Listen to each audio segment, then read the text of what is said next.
This story has gone way beyond a typical TV debate because now it's becoming personal. Jaylen Brown's father is reportedly ready to confront Kendrick Perkins after months of criticism surrounding his son. Perkins has also reportedly responded by saying they can get their feet hot, taking the exchange to another level. The bigger conversation isn't just about one comment anymore. It's about a father who believes ESPN has spent too much time pushing a negative narrative about his son's name, his brand, and his career. The criticism has only intensified after Jaylen Brown was ranked as the 7th best option on an NBA team. 7th. That's the claim that really sent people into another debate. The speaker also points to Stephen A. Smith, arguing that he's been the public face of the criticism aimed at Brown. He even compares it to past moments where Stephen A. was challenged publicly, claiming he didn't respond with the same energy. Now, with Jaylen Brown's father stepping into the conversation, this isn't just another media back and forth. It's become a much more personal dispute. So let's break down everything that was said and see how this situation reached this point. We've got a new twist in everything surrounding Jaylen Brown because now his father has entered the conversation, and it involves both Kendrick Perkins and Stephen A. Smith. Jaylen Brown has already said he believes ESPN has played a major role in shaping the public narrative about him. He has also claimed that Stephen A. Smith has become the face of what he sees as an organized attack on his reputation, his career, and his overall image. Now the debate has only gotten louder after analytics-based rankings labeled Jaylen Brown as the 7th best option on an NBA team. The speaker argues that ranking is completely absurd. He says basketball can't be judged strictly through analytics because numbers alone don't capture what's actually happening on the floor. According to him, simulations, per 48 statistics, and similar metrics leave out the eye test and the reality of the game. With all that in mind, we're going to look at exactly what was said by Mr. Marcellus Brown in response. We'll also hear Kendrick Perkins' reported comments after saying he could get his feet hot. So let's listen to the exchange first, and then we'll give our thoughts on everything afterward.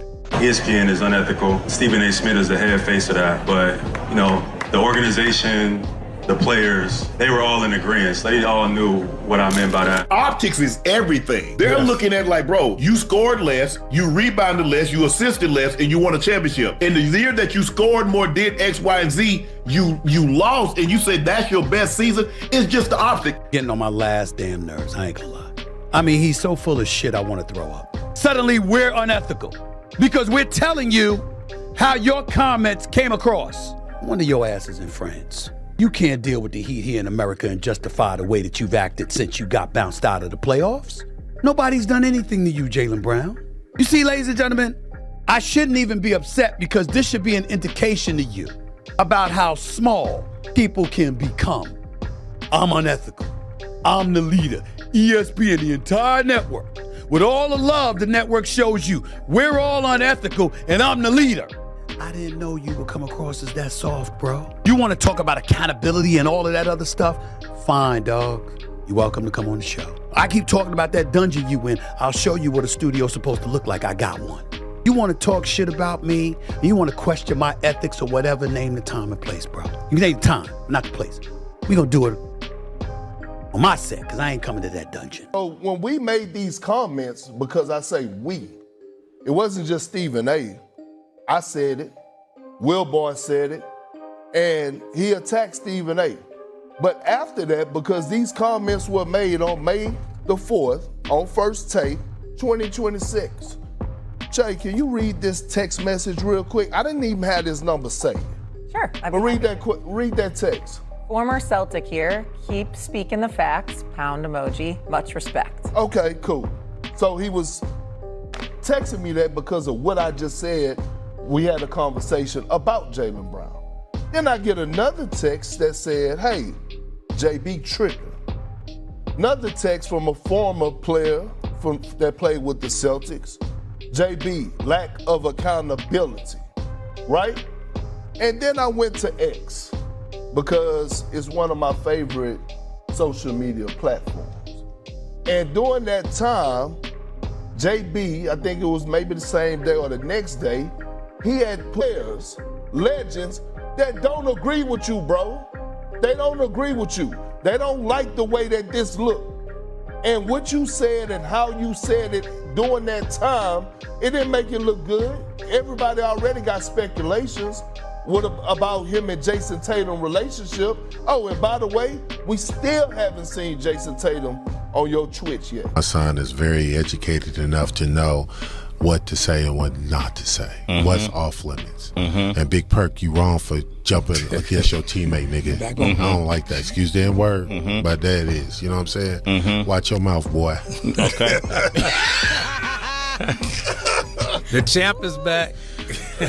But sometimes we learn from I'm a father, right? And sometimes my daughter is, she's in grad school right now. I went to visit her over the weekend. I realize now when I talk to her, I'm learning from her, you know, and you might, you know, take things differently than how Jaylen might handle it, right? He handling it like he's supposed to. He's always handled himself like a man, like a gentleman. You know what I'm saying? Very respectful kids I raised, man. Let me tell you something. Very respectful kids, all of them. You know what I'm saying?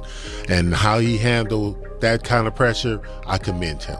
Yeah. Because me, I'm different. I'm getting your face, Stephen A. Yeah, I'm coming to see you. Marcellus, why are you looking at me like that? No, I'm coming to see you, Stephen A. What would you say? I called you a couple times, Stephen A., and you didn't answer. But it's okay. I just wanted to talk about it man to man. What's your problems? Why are you attacking him? Why do you attack the black community? Go attack the white community. Oh, that's right. You getting that check to do that. We unplugged about this. We own it. Well, you know, in all fairness, Stephen A., Perk, they all got a job to do. They got a job to do. Pick on black guy. You know, pick on the black guy. And that's how they, well, whatever that job is, this is how they choose. Yeah, I ain't in the league, so come get me. Okay, yo, Marcellus ain't in the. After that video started making the rounds, Kendrick Perkins fired right back. He basically said, "I'm not hard to find," then told Marcellus Wiley to calm down because they could either sit down and talk or get our feet hot, leaving the decision up to him. So Big Perk made it clear he was willing to handle it however Marcellus wanted. At the same time, you can understand why a father might eventually reach that point after constantly hearing people criticize his son. From his perspective, Jaylen Brown hasn't done anything that deserves the amount of negativity being thrown his way. Now we're seeing Jaylen push back himself on social media. Some people think he's responding too much, while others believe that if you never challenge a false narrative, it eventually becomes accepted as the truth. That's why he's trying to tell his side while those conversations are happening in real time.